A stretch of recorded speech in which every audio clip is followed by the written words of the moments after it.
I will officially call to order the annual TriMet budget hearing. Good morning. My name is Harmony Quiros. I am the chair of the TSCC. And I welcome everyone to our hearing. We appreciate you kicking off our budget season. This is our first hearing of the year, and we're always thrilled to join TriMet for this hearing. As a reminder, the TSCC is a community oversight commission established by the Oregon legislature over 100 years ago. The commission oversees the budgets of all TSCC member taxing districts and annually conducts a thorough budget review and certification process. Additionally, TSCC holds public hearings like this one to engage with district leadership and provide additional opportunity for public comment before budget adoption. I'll now ask my fellow commissioners and the staff to introduce themselves and state if they have any business relationships that could be perceived as a conflict of interest. And I think we'll start with our staff down on the end. Toonie Betchart. I'm Allegra Wilhite, Executive Director with TSCC. My name is Todd Burton. This is my first meeting as a TSC Commissioner. I do ride the 14 bus and also the MAX, so I don't know if that's a conflict, but I'm a happy customer.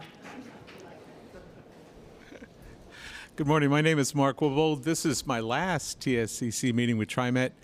I've been with TSCC now almost 8 years, and when I was working, I'm now retired, but when I was working, I was a senior policy analyst at Portland State in the President's office. My buses are the 70 and the 72. Good morning. My name is Matt Donahue, third year on the commission. Good to be back. Thanks for having us in this beautiful facility that I've seen being built over the last year or so it's nice to be inside. I work as a public finance banker and municipal advisor for D.A. Davidson in my day job. I don't have any known conflicts with TriMet. And I rode my bike here, but if I didn't, I would have, and it was raining, I would have ridden the 75. Hi, good morning. I'm Allison Lugo-Knapp. This is also my first year and first meeting as a TSCC commissioner. I'm an organizational development consultant by day. I don't have any conflicts, and I probably should have ridden public transportation. Otherwise, I wouldn't have been stuck in traffic like I was. Thank you. Hi, everybody. Again, my name is Harmony Quiros. This is my 6th year with TSCC, my 3rd year as chair. In my other work, I work in K-12 curriculum and assessment. I take either the 9 or the new big division FX buses in my public transportation days. Okay, we'll dive in. Sam, would you kick us off and introduce yourselves and anybody else in the room? Absolutely. Thank you, Board Chair Quiros. Really appreciate it. Let's introduce staff. First, we want to introduce the board first. And President Gonzalez, I'll turn it over to you to introduce the board, and then I'll introduce staff afterwards.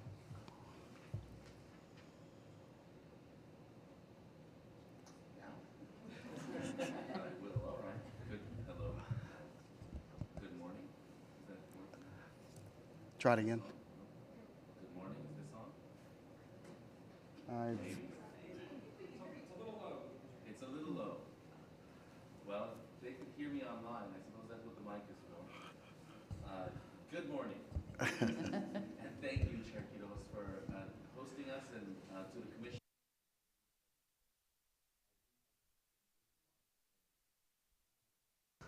We'll start, volume's up. We'll just start with introductions, and then I'll give you some space after public comment to do your budget introduction, if that works. Well, thank you. Yeah, sure. All right.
he is District 3, and that's the Tiger Falls area. Yes.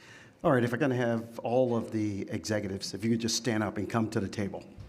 I'll be very quickly, and I'll do this here. So we'll start with Anessa, and we'll come across. So if you could just introduce yourselves so that everyone will know who you are. Good morning, Inessa Vitko. I'm the Executive Director of Transportation. I oversee all of the bus and light rail and paratransit service for the agency.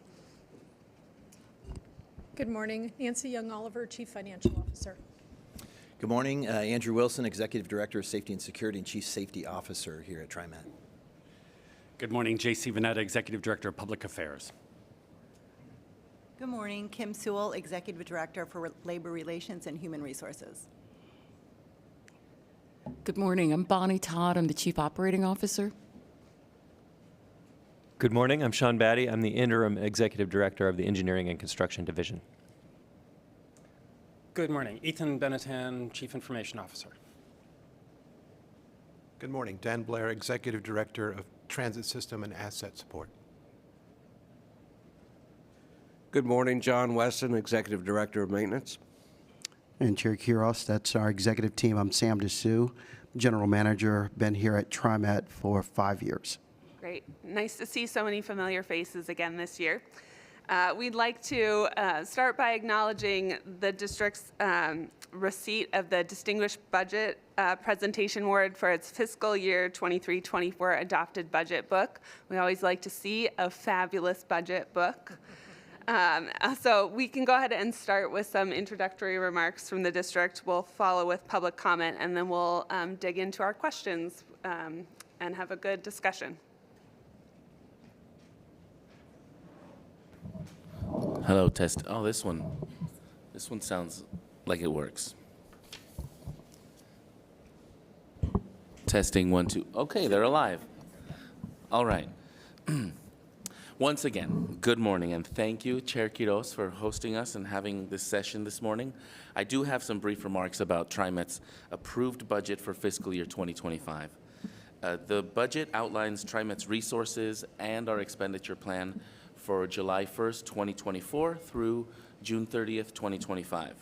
And during this time, TriMet will be providing essential transit service to communities throughout our Tri-County district boundary as we continue to do the work we do, which is build ridership and recover from the COVID-19 pandemic. And during this time, the TriMet budget that is in place before fiscal year will begin on July 1st, as scheduled as of today. The significant budgetary expenditures for fiscal year 2025 include transit service, our top priority, capital investments, electrification of our fleet, and programs to ensure that our service is equitable and accessible for all. Now, under this budget, we do continue to bring our new bus operators and begin adding back service as part of our Forward Together plan. We will also be opening a Better Red MAX project, and that is a great improvement to our system's overall reliability, continuing our investments in bus decarbonization and continuing our efforts to help riders with low-income access transit. Now, I'll be turning it over now to General Manager Dessou for some opening remarks. Thanks, President Gonzalez, Board Chair Quiros, and Commissioners. Again, thank you for being here with us this morning. Our proposed $1.75 billion budget for 2025 fiscal year provides the financial framework to grow ridership, improve the customer experience, and add service as staffing allows. So we are trying to staff up our operator ranks and our mechanic ranks currently. It includes nearly $849 million for daily operations, $201 million for capital investment, and about $58 million in pass-through contingency funds. It also includes $642 million in end-and fund balance totals, which are unappropriated and unavailable for spending in FY25. TriMet's FY25 fiscal year begins on July 1st, 2024, and it runs through June 30th, 2025. For FY25, 2025. Our budget is balanced as required by law. TriMet's mission, our purpose is to connect people with transportation that is clean, safe, reliable, convenient, accessible, and welcoming for all. A robust transit system that is well used by the community supports our regional climate action goals, help ease congestion, improves freight mobility, and supports the economy. But most of all, it increases access to opportunity throughout our region. With continuing investment in safety and security, cleanliness, service improvements, system reliability, workforce development, and climate action, TriMet looks to sustain and grow ridership in our future. As we head into next year's budget, TriMet is thinking big for our agency and our region. We have put a priority on ridership and getting more people on board our buses and trains. Why?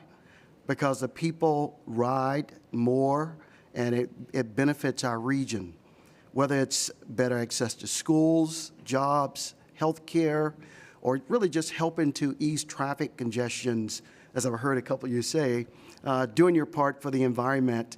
This is bigger than transit alone. It's about connecting people with opportunities and making our community in the Portland region a better place to live.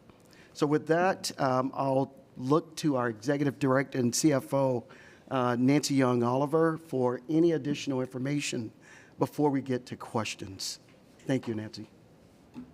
Thank you, Sam, and good morning. I appreciated your call out on the familiar faces, but there's a face here today that is missing, and that is Allison Langton. After 30 years with TriMet and 25 years as our budget manager, decided to turn the page and enter that chapter called retirement.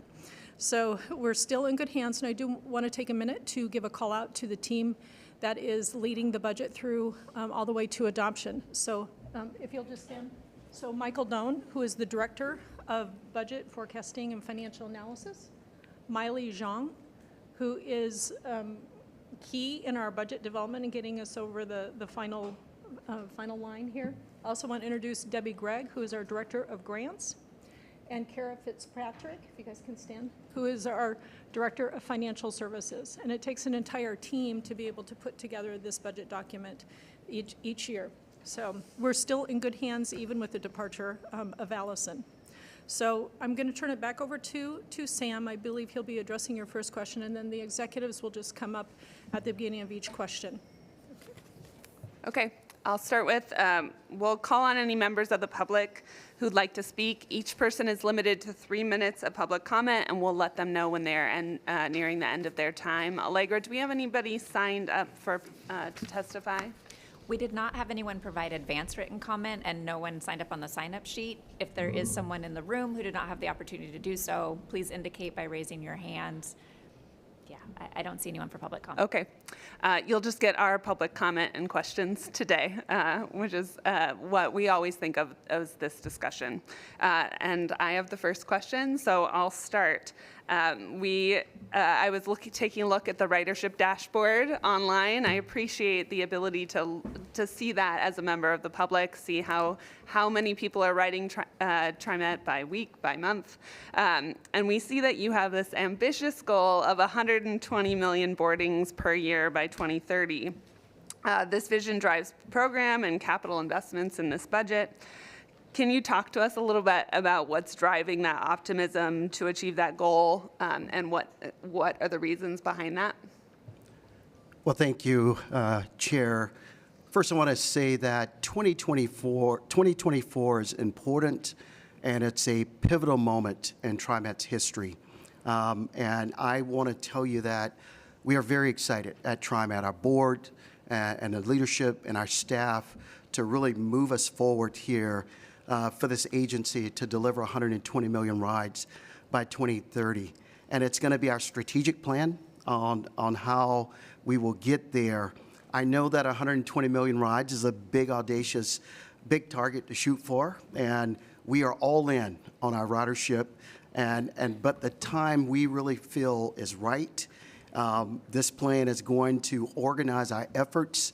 We've created pillars that we're going to operate on. And to be able to deliver this big 120 million boardings, we believe that this goal is achievable. Again, we are making very hard choices now about our resources, our programmatic alignment, which requires stopping some things that we are doing to really focus on making sure that we focus on the vision itself. With that, I know Alan's here. He's going to talk with us a little bit about the ridership goal itself. Thanks, Sam. I'm Alan Leato. I'm the Senior Director of Planning at TriMet, and I rode the 75 to get here. As Sam was saying, it's a big goal, but we are optimistic that we can really make a lot of progress on ridership. Since the sort of depths of the pandemic in 2020, we have seen month over month double-digit growth in ridership almost every month, except for January when we had that ice storm. But otherwise, we are literally, if we just keep going with how we are in terms of ridership growth, we would hit that target by 2030. Now, that's not a guarantee. It's going to take a lot of effort, as Sam was saying, and the benefit of this goal is that it really focuses us. The ridership has been excellent across the system, but we've really seen some growth on weekends and evenings and other times when we didn't necessarily see ridership in the past. And so that's a very promising sort of ability to give more access, but also to see new markets that we weren't able to serve in the past because of the changes in service demand. So we obviously want to grow ridership, but we think about the values that we bring to the community in doing that, and the purpose of having a bold goal like this in mitigating climate impacts, in having improved freight movement and reducing congestion around the region for everyone, regardless of whether they're riding transit or not, enhancing mobility, and really increasing access to opportunity for everybody who rides, whether they're going to work, whether they're going to school, they're going to a medical appointment, any of those things. Everything we can do to raise ridership is a great benefit to the community.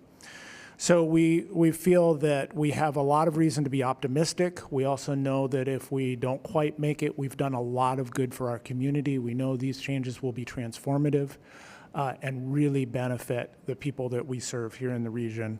And like I said, and I think Sam said, the point of having a bold, audacious goal like this is to make us stop and think everything we're doing and really orient and focus. And I think it's already doing that, and I'm looking forward to the next 6 years.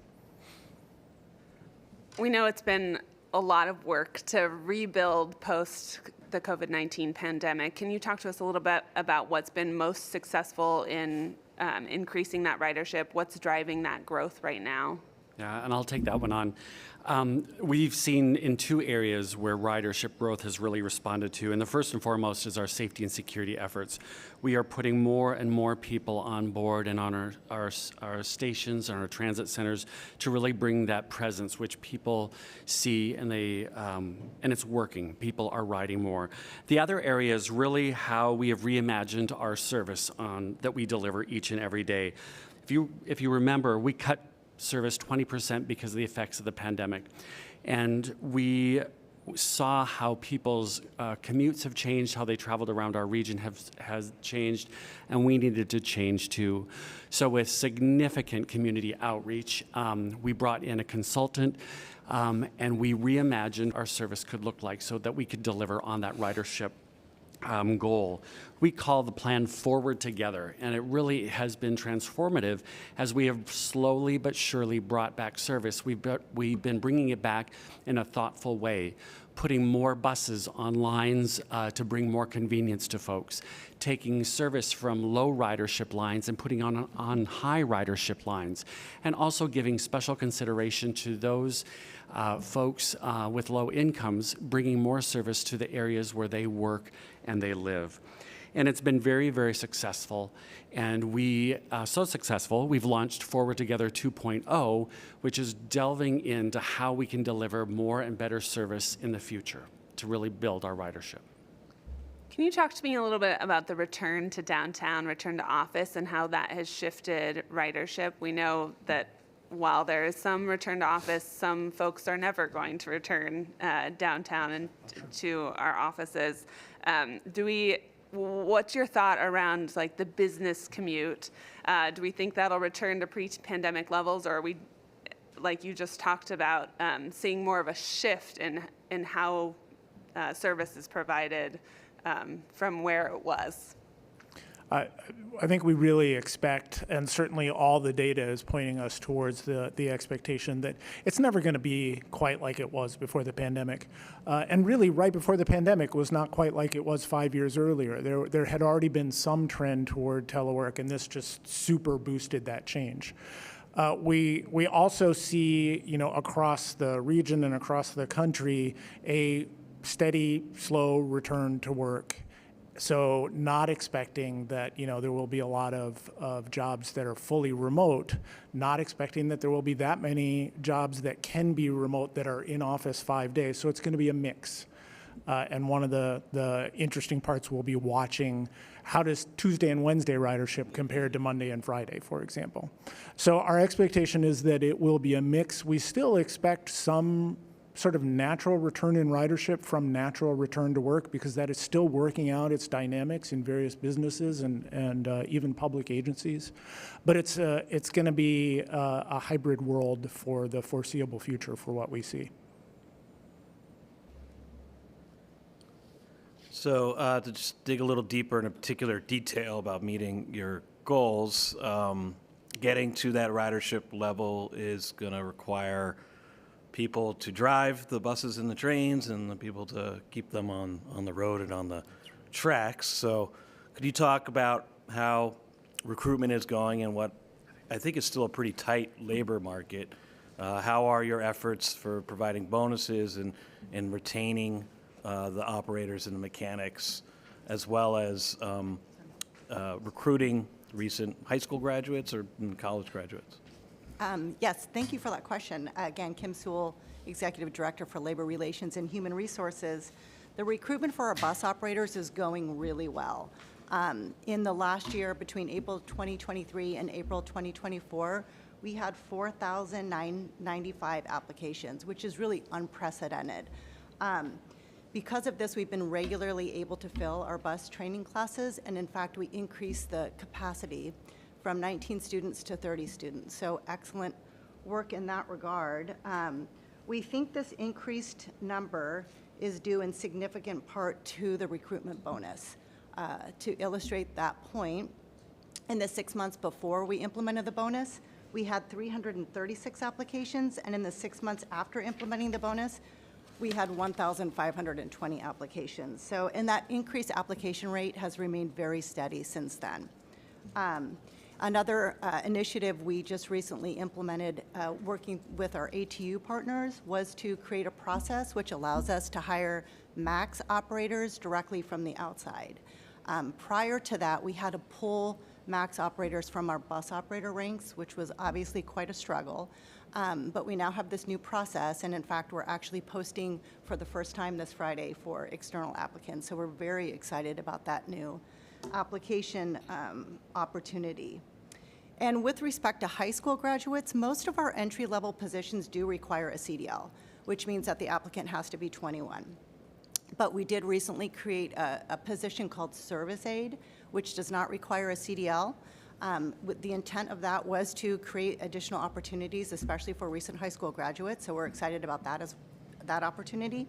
And then with respect to our partnerships with colleges, we are continuously and always doing outreach, but specifically we're working with PCC right now to create a program which would allow for a pipeline opportunity into our diesel service technician program, which again, we're very excited about.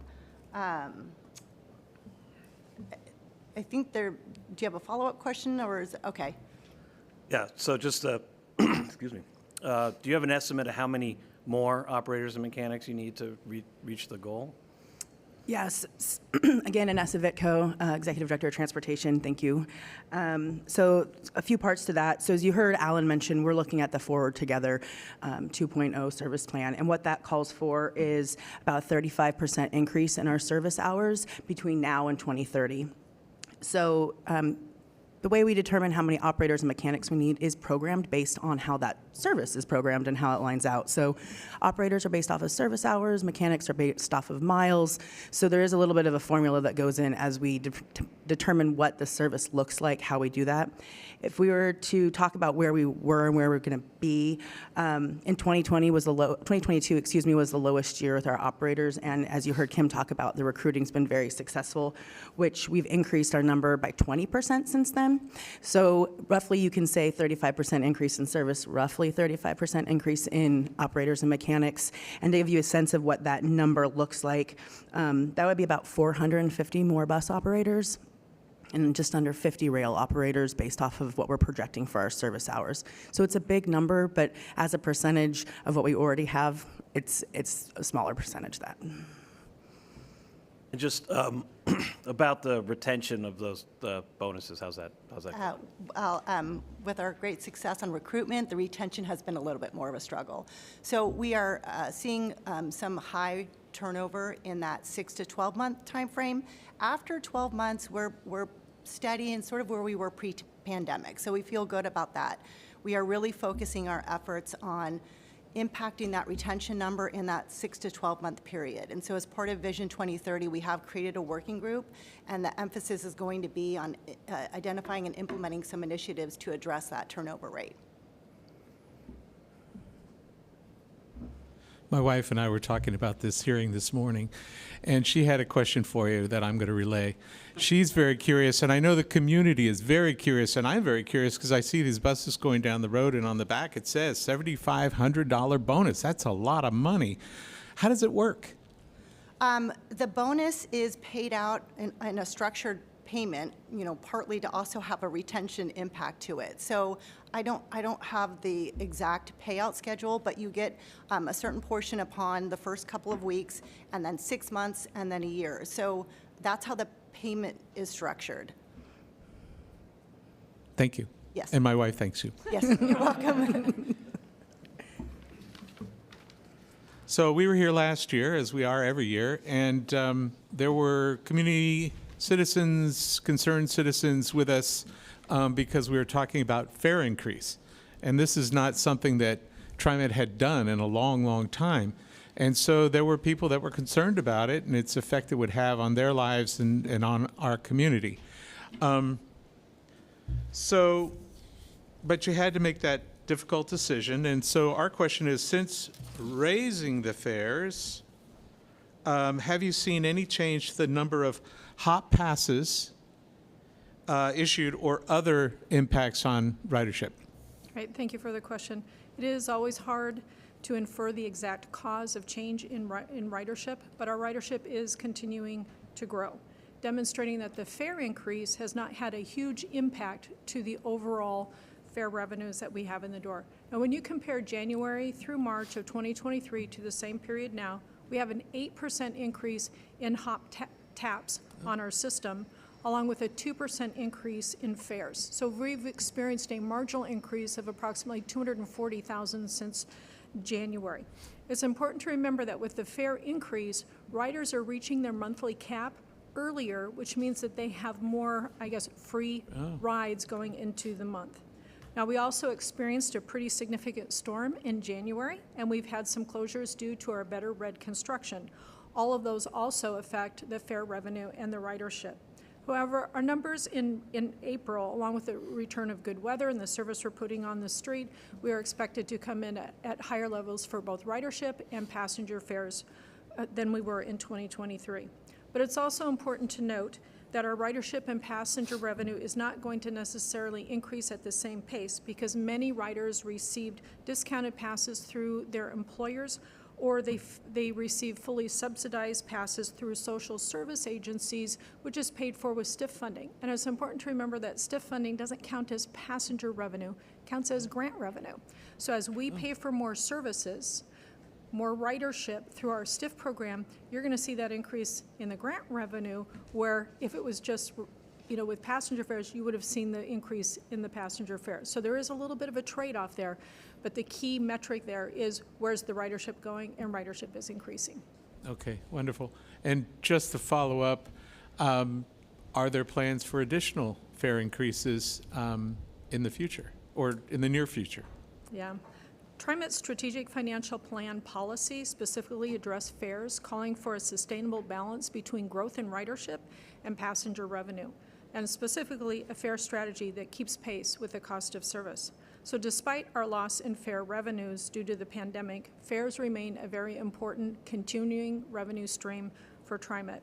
So as TriMet works through our Vision 2030 and all of the work that's going in there, we have, Sam referred to earlier, is what's called a resources pillar. And within that resources pillar, we're looking at two levers. One lever is to increase our revenues, and the other level is to decrease continuing expenditures. When you look at increasing our continuing revenues, that includes our employer payroll taxes, our passenger fares, our grant revenue, our STIF funding. And as we look at each one of those, we don't have specific dates at this time that we're ready to share with the public. But as we work through what it'll take to deliver that ridership, all of those levers are being looked at. In addition, we're looking at what opportunities would there be to identify new continuing revenues that we can count on each year. And that work group for the resources pillar is also addressing that. And then also, where can we find efficiencies within our operations? What are we doing that we can do better where there would be cost savings? So there's much more work that needs to be done before we can talk publicly about when specifically we would go out. But it's reasonable to say that the future would include increases in fares as approved by our board. Thank you. I have a follow-up. We've heard a little bit of talk about access to opportunity, and I'm curious if you have data around what the those increases in ridership with the fare increase plus these subsidized versus discounted rates. Where do we see the growth? Are you seeing an impact, I guess, in the growth of subsidized or discounted ridership to the extent that you want to see compared with full fare ridership? That makes sense? It does make sense, and again, it's really hard to pinpoint. So on one hand, we watch our enrollment in the low-income fare program and the other programs that we have where there's a subsidy involved. But in addition, one of the big impacts to our fare revenues and the ridership is just the return to work. What are businesses doing within our footprint? There's more and more businesses that are going from completely remote work to now they're requiring 2 to 3 days, sometimes 4 within the office. And there's that delta, right? The justification. A person might look at it and say, well, for 1 day a week, I'll go ahead and pay for parking in downtown Portland. But what about 2 days? Then it's a little bit more, you get to 3 days and now you're seeing more people back on the system.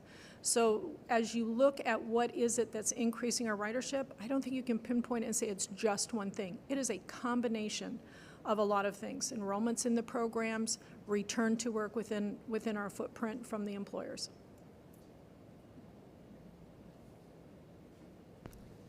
I get to ask my first question as the TSCC commissioner. And my background is in finance. I was a budget officer for several years, so I'm used to being on that side of the room instead of this side. But I wanted to drill down, Nancy, a little bit about your long-term financial sustainability and your outlook. My first question is, of those revenue streams that you've just mentioned, are any of those at risk? Mm-hmm. Second part of that question is, you mentioned potential new revenue. Is there anything you can share now about what that might look like? Sure. So the good news is that TriMet's short-term 5-year outlook is stable. We're in a very good position. Our forecasted revenues combined with the fund balance that we have set aside will support the outflow or the payment of our expenditures through about 2031.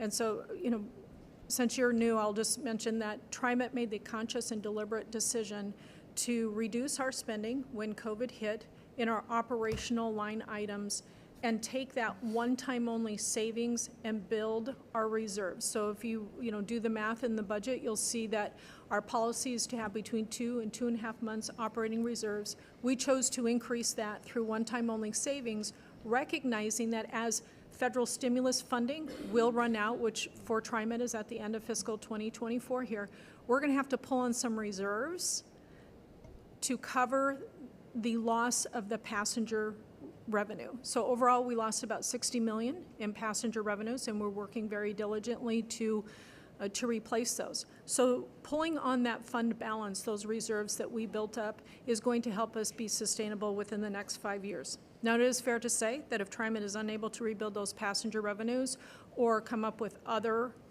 revenue sources, we would need to make some cuts, but that would be around 2031. Our payroll tax revenues are strong. Whether you're working at home or you're working in a building, the payroll base is still the same. It's remained stable. We have not taken a hit there. Now, our payroll tax revenues are absolutely influenced by the job and wage growth in our footprint. So in an economic downturn, if there's job cuts, wage freezes, wage cuts, we would receive a direct impact. Our federal formula funding remains strong. We receive about a 2% increase year over year. Our STIF funding has increased year over year, and we're having conversations about a proposed transportation package going before the legislature this year. As far as new revenue streams, we're looking at another option. I'll just share one with you. We've had conversation about, does it make sense for us to put advertising on our MAX and our bus system? So having a screen that, turns with different advertising, that's one of the areas that we're looking at as an idea. JC.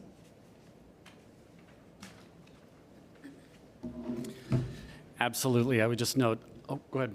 No, I wanted to tell Chair, I've been in the transportation industry for 32 years, and I can tell you that this is the finest finance team that I've ever served under.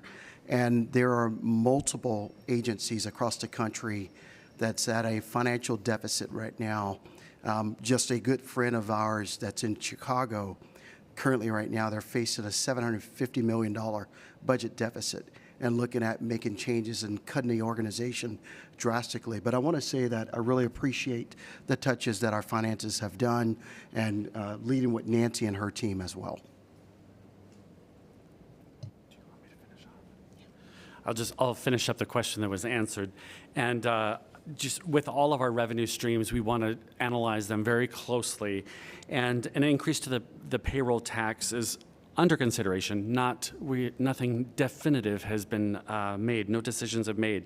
However, I would say that TriMet is supporting our transit partners across the state in advocating to the Oregon legislature this next session on an increase to the employee-paid statewide transportation improvement fund tax. So we'll be looking at that and helping to support our partners. I think just in follow-up to that statement, the legislature has to approve any increase in employment. Correct. And the current rate of increase sunsets, I think, this upcoming fiscal year, is that correct? 25. So our current plan that we have ends at the end of fiscal year 2025, and then we have a 2-year plan that we submit. So it's a matter of, as ODOT gives us the forecast, then we determine where those funds would best be used. And going forward, what we'll be looking at is using getting back to what the core of STIF funds were to be used for, which is service on the street. So with that increase, we have more opportunity to then support and pay for the cost of service. I believe he was talking about the next increase in the payroll.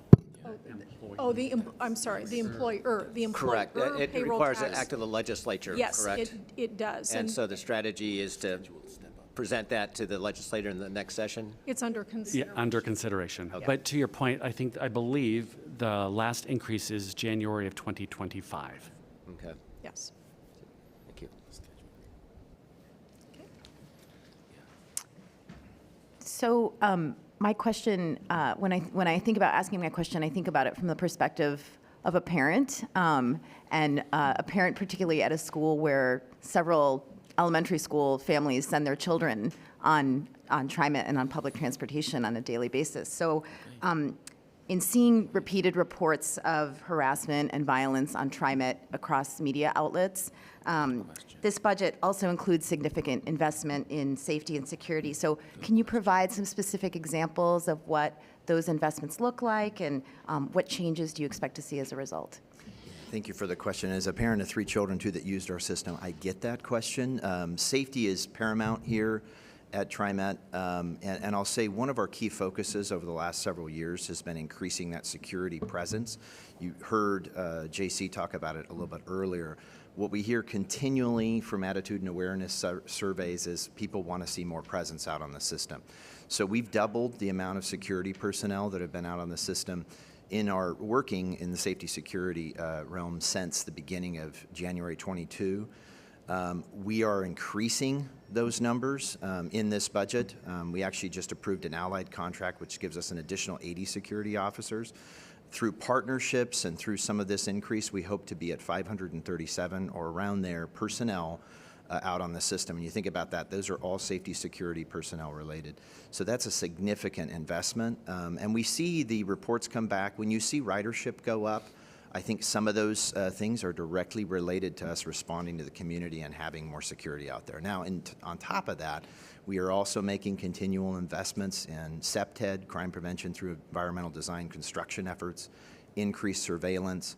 We've developed a partnership over the last several years with the Multnomah County DA's office to really bolster that. We have now 2 district attorneys assigned to us, working with us at our public safety office. That has had some tremendous results in holding people accountable that act unlawfully on the system. They also have 2 DA investigators assigned to them. But lastly, this year in the budget, we're also developing a security operations center to be 24 hours and have direct connectivity. They'll have blue light phones similar to what you saw in the parking lot out on the system for people to be able to call into. They have direct access via the TriMet.org. They can text things into the Security Operations Center. So there's a response in that Security Operations Center. Developing other tools, I could go on for a long list of things that we're doing, but a lot of that is related to just improving that safety experience and really getting after public perception of safety. You mentioned media. And I think we'll probably talk a little bit about that with JC, but that is a real critical component for us. We have had sustained reductions in calls for emergency service over the last several years, operator assault, incidents involving drug use on the system, security incidents. All those have had sustained reductions over the last 3 years, but you would not necessarily see that in the media. And this is part of a national trend across the country. If you look at public transit, things are different after COVID, and all of us are having to make additional investments as well as public education campaigns. People are very worried about public safety, just not just on transit, but in the communities that we serve as well. So, yeah. I think following up on that, the most recent legislative session saw changes to the drug possession laws, specifically on transit, making drug use on public transportation a high-level misdemeanor. Can you talk a little bit about how you'll be changing your policies on how you address cases of drug use on the transit system and what we anticipate the results of that being? Yeah, absolutely. Well, we were thrilled with the passage of SB 1553, which is a public transit-specific law, as well as HB 4002. I actually testified several times in Salem in support of that with the legislature. You may have seen we did some media coverage about our support of that. I was interviewed several times about that. So we are absolutely behind these additional tools to be able to get after some of the incidents that have kind of get onto our system from a community that is currently an active emergency order for the fentanyl issue that's going on downtown. So this is part of that effort for increased security, but we have great partnerships with law enforcement. Using these tools going forward, we're excited about HB 4002 goes into effect in September. SB 1553 goes into effect in January. But we're starting that campaign now to start educating others, working with our law enforcement partners to use these additional tools to keep that activity off of our system and hold people accountable. Luckily, we are actually staged in a very good position with that. We have 2 Multnomah County DAs that are very focused on how to hold people accountable with their investigators. So this is a real opportunity. We were really thrilled with the passage of those because this gives us an opportunity to kind of carve out a safer path for TriMet. Yeah, go ahead. This is a little bit of a diversion, but it's still about safety. Right. But it's about the safety of your drivers. Yeah. This is a hyper-local question. I live in this neighborhood, just 10 blocks over there, and my buses are the 70 and the 72. As city policy seems to be favoring the push out of these restaurants, I feel like a lot of our corridors are getting narrower and narrower and narrower, and that the bus drivers are really struggling to navigate. Not that they're wonderful drivers, but with all of the Amazon activity, with all of the people looking for parking, with all of the different ways that we're using our city because of probably a response to COVID, and I know with the restaurants that's certainly the case. It's all of a sudden become a very different sort of place to navigate. And the buses, I see them every day struggle. I mean, in particular, in my neighborhood, they go up 30th and they try to make that corner to go to Alberta, and there's always a log jam there. So how do you respond to a situation like that? Yeah, it's hard. You know, we're in an increasingly urban environment in some of these outer areas where you've got restaurants and you've got different activities going on out there. We have a fabulous operator group. I thought you were going to go towards operator assault, but on the safety side, and I say that because we have made some significant investments there and actually had some great reductions, getting national recognition with some awards we received, those types of things. But in terms of actually bus operator safety in corridors, we have a great training department, and one of the things as we ramp up, we are not sacrificing training because it's so critical that some of these newer operators are at best trained to be able to work in those corridors that are very difficult. We also have good partnerships with PBOT and ODOT where we do have discussions about intersections and new construction, those types of things. Last year on the rail side, we actually made some investments in using video analytics to chart the amount of pedestrian crossing traffic that are going on to really prioritize where we do significant construction treatments to cut down on incidents involving pedestrians, but also vehicles. So we're really leaning into kind of innovation with using our surveillance, which is a security piece, but also a safety piece, and really kind of trying to predict where the next accident will occur, both on the bus and on the MAX side. And I think, you know, as we kind of go forward, what I would just say is that it's critical we continue to really invest in our operators who have to navigate these things outside of trying to eliminate them with our partners and prioritization of treatments. Our board just a couple weeks ago, you guys got to go and actually do our simulator, which is at the Center Street. That's a great tool. It's a bus simulator. With Sam's approval, I'll invite anybody that wants to come and go through that. It's pretty fun. You can talk to these guys. But you know, you sit in there, and it predicts the kinds of things you're going to navigate. And I think it's pretty eye-opening when you realize, you know, there's construction vehicles coming in your path, those types of things. And so those investments in really training our operators is really how we're going to limit that activity. But we have some fabulous operators.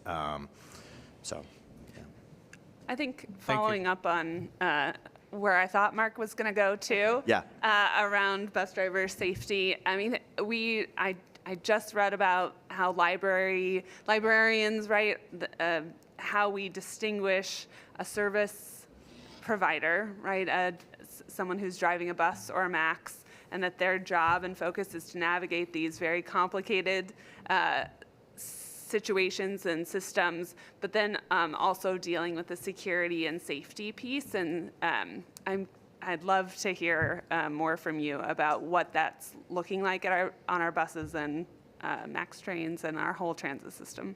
Absolutely, and it's great. I really appreciate that so many of you ride because you'll actually know some of the things I'm talking about. So some of the investments that we've made over the last couple of years, again, we've seen sustained reductions, which the FTA and APTA are seeing, which kind of bucks a trend nationally in operator assault. Some of the things that we've done, obviously, on presence, but also there's some infrastructure upgrades. You might have noticed that they now have a barrier that extends almost to the windscreen on the bus, and that's very important. It also goes to the full roof. It's really the largest barrier that we're aware of that we can put for our operators, and we did that very intentionally and got that rolled out all last year to avoid operator assaults. You think about it, they are managing various risks when they're operating. They're managing vehicles, they're managing pedestrians crossing. To also be dealing with somebody that is threatening standing next to them or throwing or behaving erratically, we have to limit that behavior. It has to get out of our system. So those barriers are one. The other is the safety monitors. I don't know if you've noticed the screens that show the interior of the bus. Those are out on every single bus now too. It's similar to Fred Meyer. If you go in there, you're in the checkout land, you're looking at yourself on candid camera. So those types of investments we're making as a community, and it's imperative that we do that same kind of activity for our most precious asset, which is really our operators out there. And even in this building, you'll notice there's building security. We synced in with them with our transit security. Everybody is making these types of investments as we deal with some of the issues post-COVID that society is seeing. So we are no different than Fred Meyer in some ways. We have a ridership that has expectations of what they're going to see, and so it's important that we have that, and we got to protect our operators. So we're really excited about those reductions, and we're going to continue to see those, I think, as we make these increased investments. If I could ask a question, you mentioned a few minutes ago about the media. And sort of the media like to report the worst of things, as we all well know. What is TriMet doing to try to, through your communication programs, to give people better reassurance that the buses and the MACs are safe? Yeah, I'm going to let JC handle this one, but we've already begun some really heavy conversations for this year in particular, as this is a focus. So. That's a very good question and a huge challenge. We work at it every day, but we have a number of events, a number of things that we are doing. And can we do more to communicate with the public? Absolutely. And I think you're going to start seeing more of that through marketing campaigns, through our communications efforts.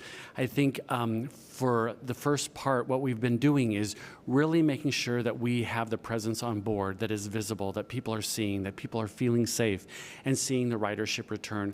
I think once that we have reached that moment, so to speak, where we've had that great presence, it feels easier to communicate with the riding public, and we're starting to do that right now.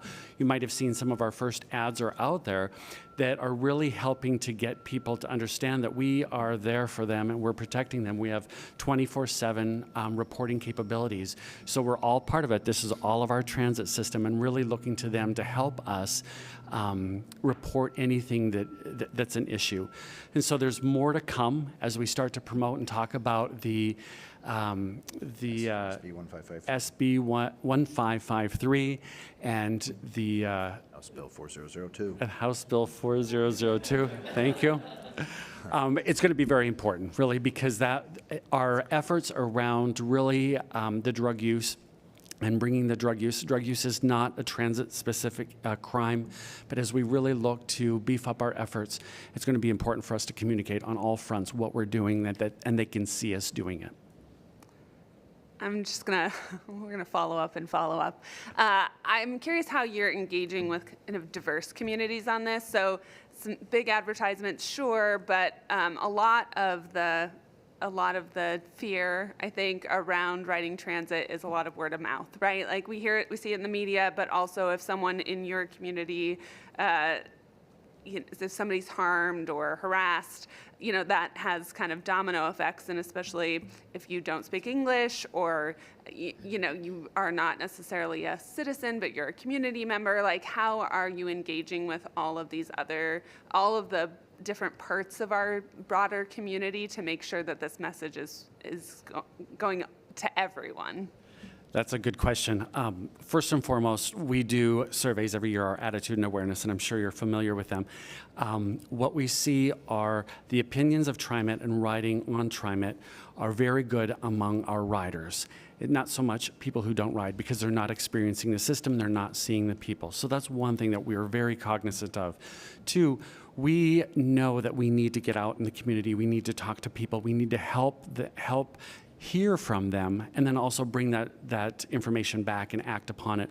We actually are wrapping up just a record amount of in-community work with our community engagement team has been boots on the ground, visiting a number. I can't even count. Those poor people are worn out. But talking to community groups, talking to businesses, talking to people whose first language is not English, and speaking to them in their language and listening to them in their language, which has been huge for us. And we have gotten some really great information. Now, I just said we came off this record amount of outreach because we do care about people's safety and we care about listening to them and acting upon that. We may not be able to sustain that level of outreach, but we have definitely heard and we definitely want to do something about it.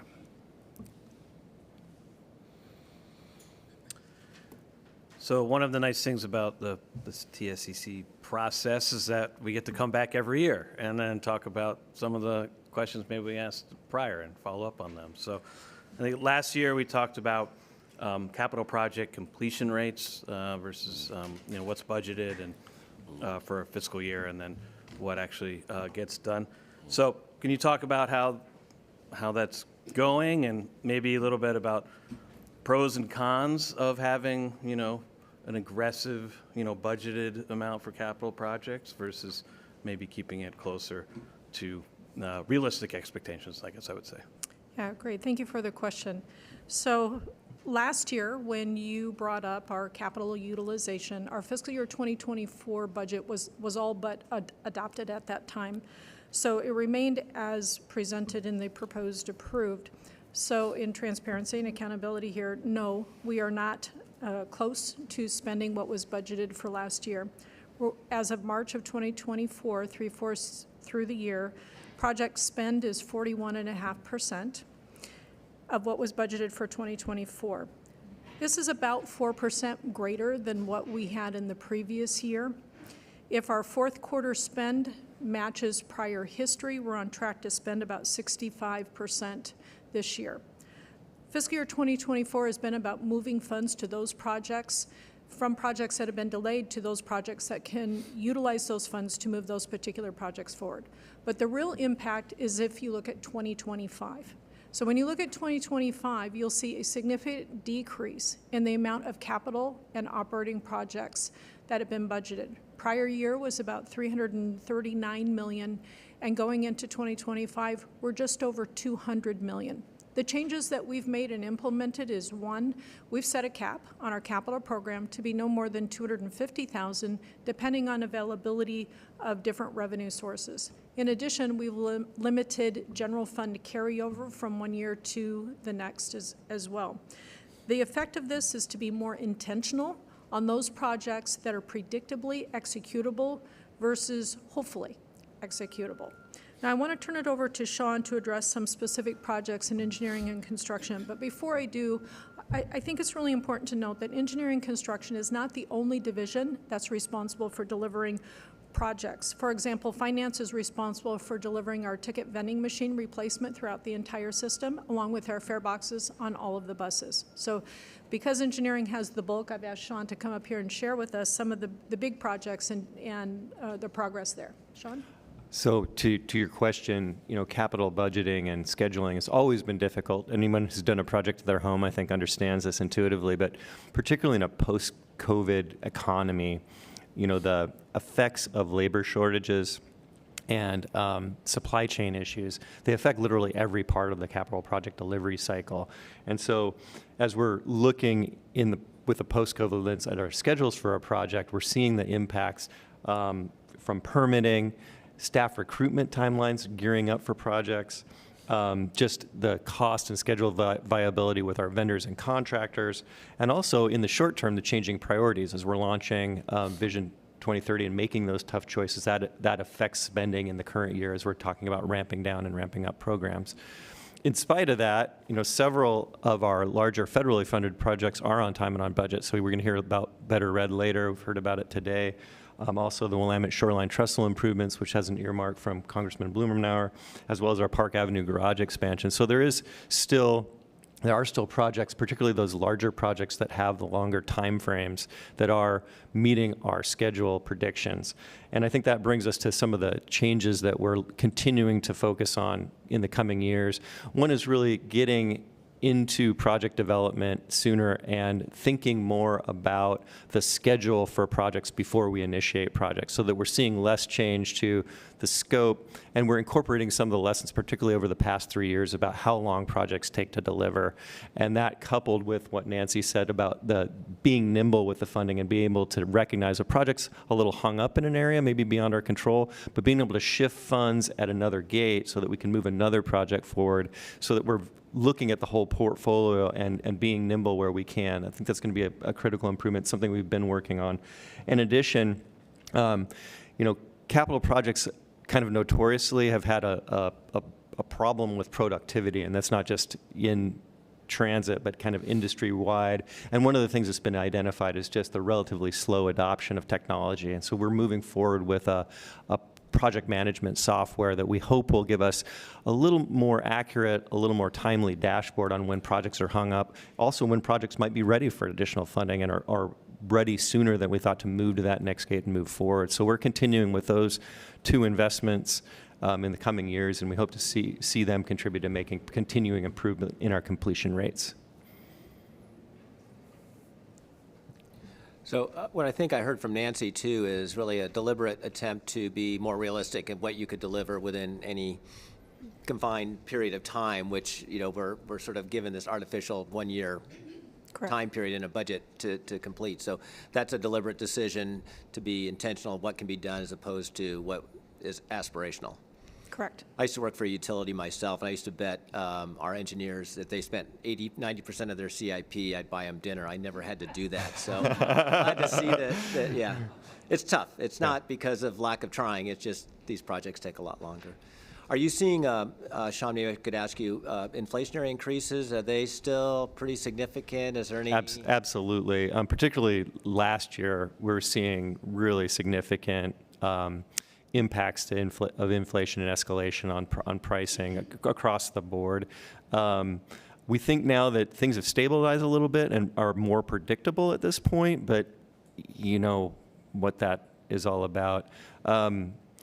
It's been interesting too because I think our minds go to the effects on contracts, you know, the contracts the vendor purchases, but it also affects labor costs. It is one of those things that's affecting capital projects in a variety of different ways, and really everything has gotten not only more expensive and stabilized, but the volatility has been really difficult to predict. And again, to Nancy's point, with this more nimble approach and being more realistic, being able to predict or recognize that a project is either exceeding its budget or short in budget early, and then being able to address that within the program by moving funds around, I think that's going to be, again, another great tool to keep us moving and continuing to move towards realizing this little more practical or reasonable goal for our expenditures.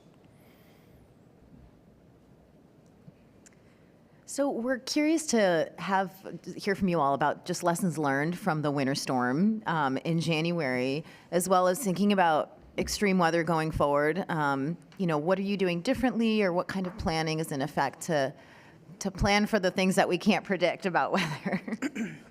Great question. Very close and near and dear to my heart. I spent many hours in there. You guys are all in the area, so you're well aware of the impacts that we experienced. And you probably experienced them a little bit different depending on where you live in the area, and probably different than we did because we're working hard to run our trains and buses at the same time. So we actually ended up setting, we start with a really robust plan. We start reviewing that in the spring and summer. We do that every year. It's all hands. Everyone reviews it. There's different departments: transportation, maintenance, training, finance, everything you can think of that goes in there. And so come the fall, we start making sure all of our stocks are good, all of our inventory, our safety devices, all of our equipment works, things like that. And when we know an event like this is coming, right, those few days leading up, we really make sure we get everything, we double check all our stocks, make sure things like ice melt are strategically located throughout the service district, you know, make sure all of our heating equipment is working functional, which all gets tested regularly, but when we see it impending, we definitely want to double down on that. So we have something that we set up, which is called the Emergency Operations Command Center in times like this, and we, about 3 days leading up to it, we started to put all of that together, and we activated that at 8 a.m. on January 13th, and that actually ran until 10 a.m. on January 21st. If you're doing the math, quick and dirty, it's 8 days and 192 hours of straight 24-hour around-the-clock staffing to make sure that we're taking care of every area that we have in the agency. And when you think about that, I can say high level, transportation or maintenance, but in transportation we have our buses, our light rail, our paratransit, our heavy rail, so there's representatives from all of that. Maintenance, the same thing. You have rail equipment, bus maintenance, you have facilities, and all of those break out into different things. Our maintenance away is made up of other sub-departments, so you have representatives for all of that. I bring that up because that's going to come up when I talk about our lessons learned a little bit. Also, I mentioned that we face different circumstances depending on where we are at in the area. That made a huge difference for us. Traditionally on the east side, we see the east winds, we get heavy ice, and if you recall, or if you live, depending on where you live, I live on the west side, and it was incredible because we were sustaining all the winds and the ice that we normally see on the east side. So there's a lot of preparation that's done based on our history of what the service, what the impacts to the service are. Again, I mentioned that. I'll talk about the lessons learned a little bit. So, freezing rain, snow, melting, rephrasing, commercial power outages. I have a whole list here. Down trees, usually it's down limbs, hold down trees on the west side, taking out our overhead catenary system right outside of between Sunset Transit Center and Beaverton Transit Center. Huge impacts to us that we're not always quite ready to handle. So specifically, every time we have any kind of these events, even really small events like a Timbers game, all the way up to these massive 2 or 3 day, usually 2 or 3 day events in the EOC, we have after action reports. We meet together as a team. We go through that day by day, hour by hour, what we did, what we could do different, who was called in, what person wasn't at the table that maybe we needed at that moment, so that we can make sure we catch all of that the next time. So it really came down for us to like 2 really large takeaways for that were that we weren't ready for the duration and we weren't ready for the severity in certain areas. So when we really focused on what we want to be looking at moving forward, we need a deeper bench of staff support, right? So we have lots of people that are incredibly talented that can do great things. And so what we've done is taken the time to review who has our specific ICS incident command structure training, who can be an incident commander, things like that, who can do the certain roles, and reimagining that structure. There's a whole formal training for it. But every agency has smaller, different needs, larger needs that are different. So tweaking that and really examining who maybe not traditionally could fill those roles and make sure we've trained them on that. So moving forward, we have that depth, we have that breadth, and we'll be ready for anything that lasts, whether it's 2 days or 20 days. Hopefully it's never 20 days. So we also, I mentioned we have this very robust plan. It's very usable, but what we realized is we can make it more usable, and making sure that we had extra hard copies lying around, small things like that, that just when it comes in the moment, someone else isn't scrambling to take care of. And because of the severity of the event, adding some pieces in there that maybe wouldn't have traditionally had. One of those things is very area-specific service plans, very specific bus plans. When we knew the freezing rain was coming in, made the call to quickly cancel a bunch of high-level routes that we know would have higher impacts from ice, things like that, being proactive. So really making sure those are very specific for our regions. We also, the commercial power outage was huge for us, so we've worked closely with our partners to make sure in these times, we already had good relationships, but just to emphasize the priority.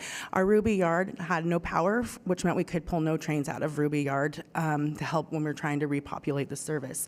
And so making sure we have that direct line, that connection, so they understand, hey, if we could get our power back up, we'd be able to start pulling these trains out. And luckily, because of the good relationships, we were able to do those things quickly, but just making sure we continue to build those.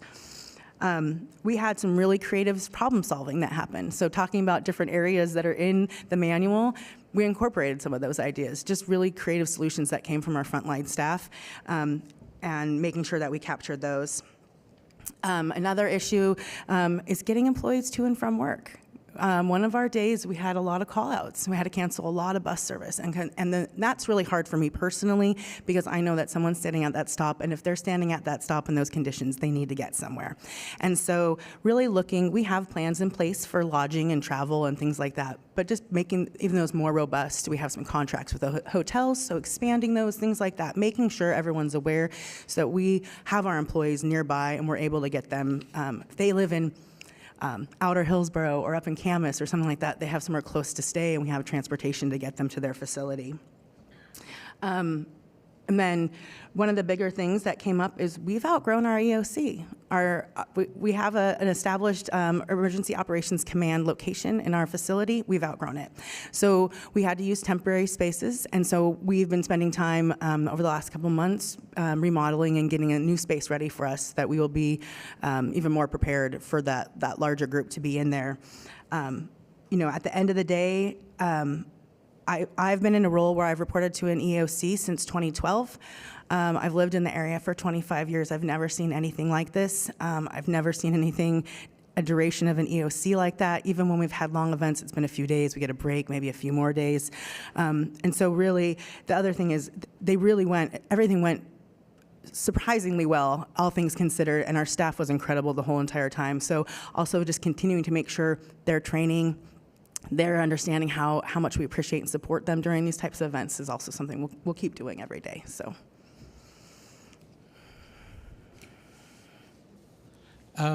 My background is in higher ed, and so I'm curious to see, students on the buses, higher ed students, college, university students, K-12 students, all students on the buses.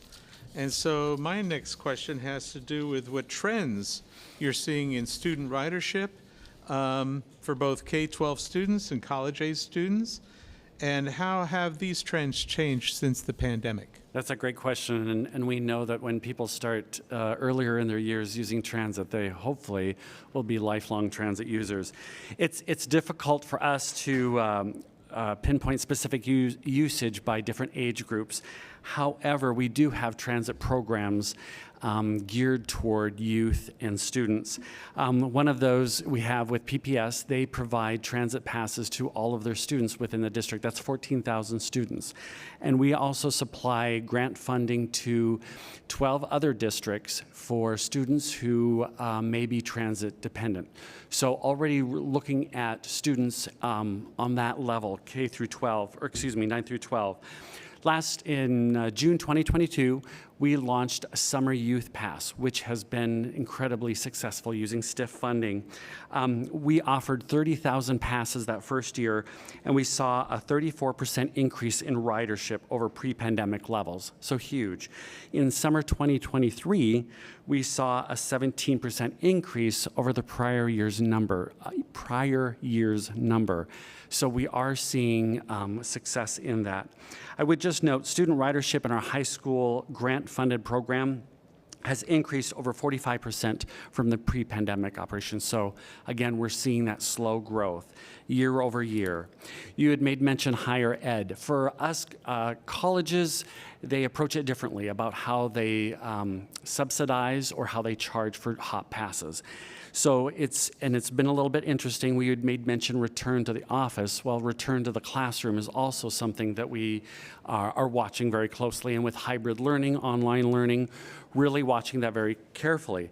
I would also note that a lot of students, because we brought on a program for our Honored Citizen program for people with low incomes, a lot of students qualify for that now. So anyone whose income is 200% below the federal poverty limit qualifies. So regardless, we have seen college ridership at its highest since our HOP system started in 2017, with usage up 68% pre-pandemic. So it's slow but surely growing for us. Thank you. Yeah. Can I just respond to a question you had about our low-income fare? I wanted to talk about that, but I was trying to get numbers for you. You had made mention about low-income ridership, and we don't necessarily track that, but I want to get the number for you. But since 2018, we've had 60,516 people sign up for our low-income fare program. John Gardner started our program. We've taken it and run with it, too. Actively, we have nearly 24,000 people using our fare program designed for people with low incomes. At the beginning of this fiscal year, we started off with a goal of signing up 7,000 people. We're at 10,000, and we're projected to get to 14,000. So the need is there, and again, going back to a question you had, really going to the communities and being in the communities, and this is just one of the things that we're talking to them about: safety, security, cleanliness, all of the service, all of those things, but also talking about our low-income fare program to get them onto the system.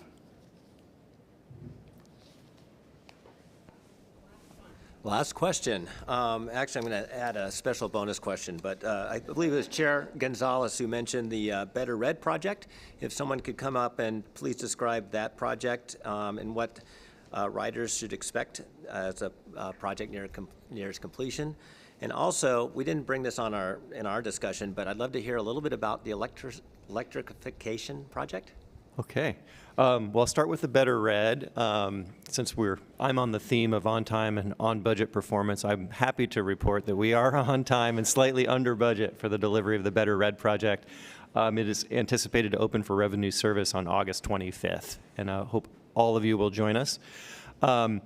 Here's an opportunity to tell a little bit of story about how schedules evolve in a major project like this that has a 5- and 6-year planning window. When we initially planned the project for the federal grant, we were planning on opening on December 20th, but the procurement methodology was CMGC, Construction Manager General Contractor, where we get to work with the contractor.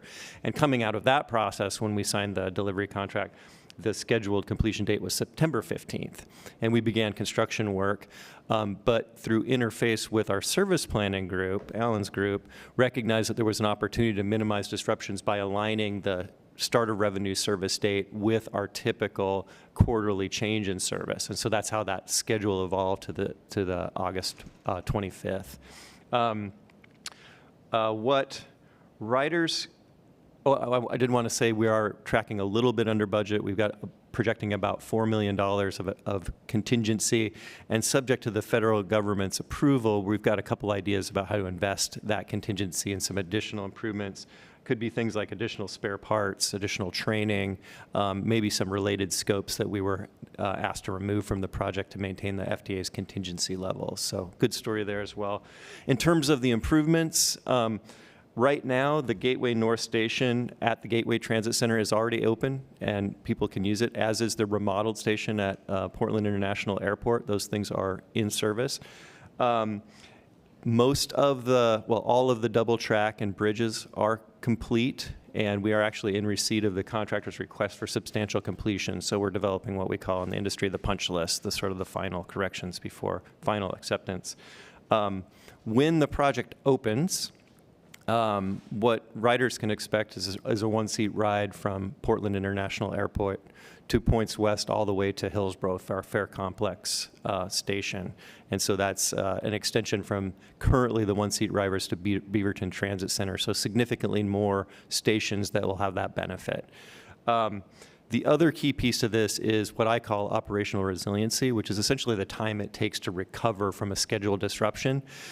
On a rail system, those single track sections are always the limiting factors because trains have to always pass. And when you have two of those that are coming in a feeder to your main line that's serving 4 routes, it's a fairly fragile part of the system. So by eliminating those single track sections and having double track, we essentially create more operational resiliency system-wide, which we should see in just essentially the reduced amount of time it takes to go from that first time the notice pops up on your screen as a rider saying, hey, we're going to be a little delayed because of a mechanical or track issue, to when we're back to scheduled service. So prompt me if I missed any parts of that, and I can shift to the electrification. So our electrification program is under the umbrella of a policy called the Zero Emission Bus Transition Plan, which has another aggressive goal to convert from diesel fleet to 100% non-diesel on the bus side.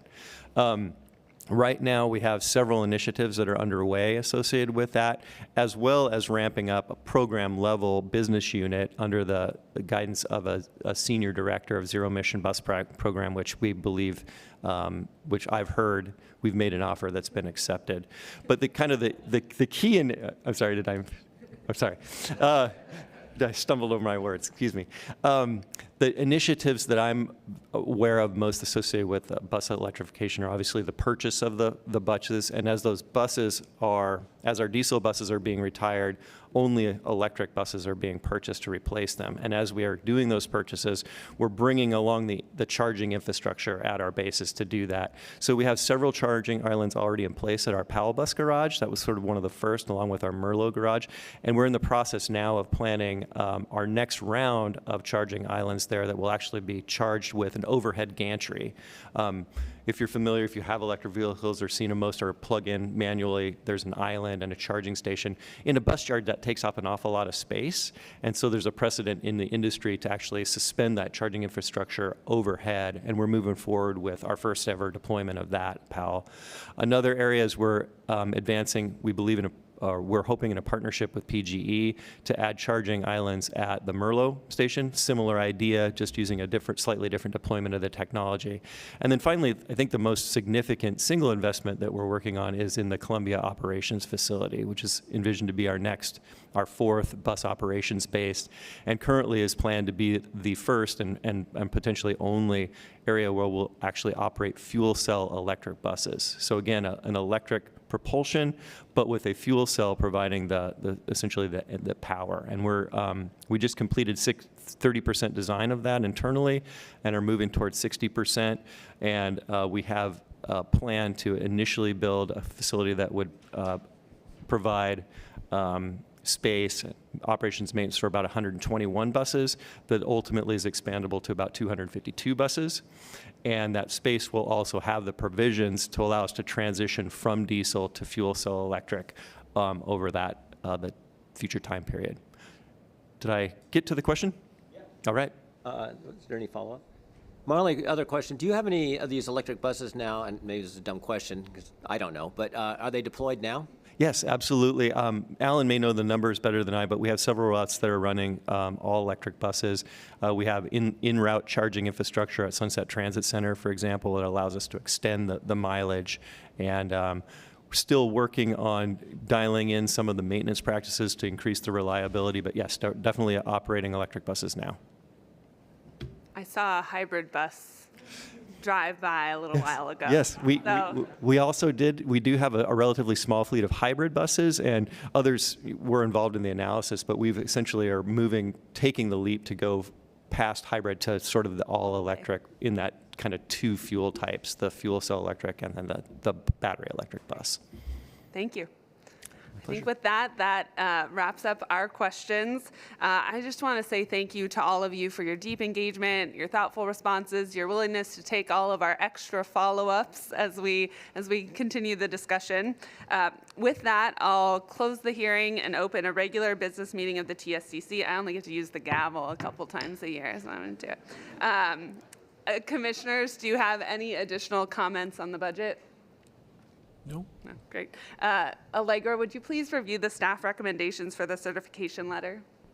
Yes, I'd be happy to. We as staff found the budget estimates to be reasonable for the purposes stated and in substantial compliance with budget law. I'd also like to comment that we just found the budget so useful and informative, very well organized, offering comprehensive discussion and analysis, truly well done. The finance team is a great group to work with. I will echo the general manager.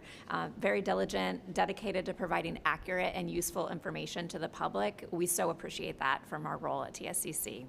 So staff suggests no recommendations or objections to the fiscal year 24-25 approved budget. Thank you, Allegra. May I have a motion authorizing the commission to sign the certification letter as recommended by staff? Who wants to be first? I'll move. I'll second. All those in favor, please say aye. Aye. Aye. The TriMet budget is so certified by the TSCC. Again, thank you everyone for joining us this morning for our first hearing of the budget season. We wish you luck with the rest of the budget season. And I'll adjourn.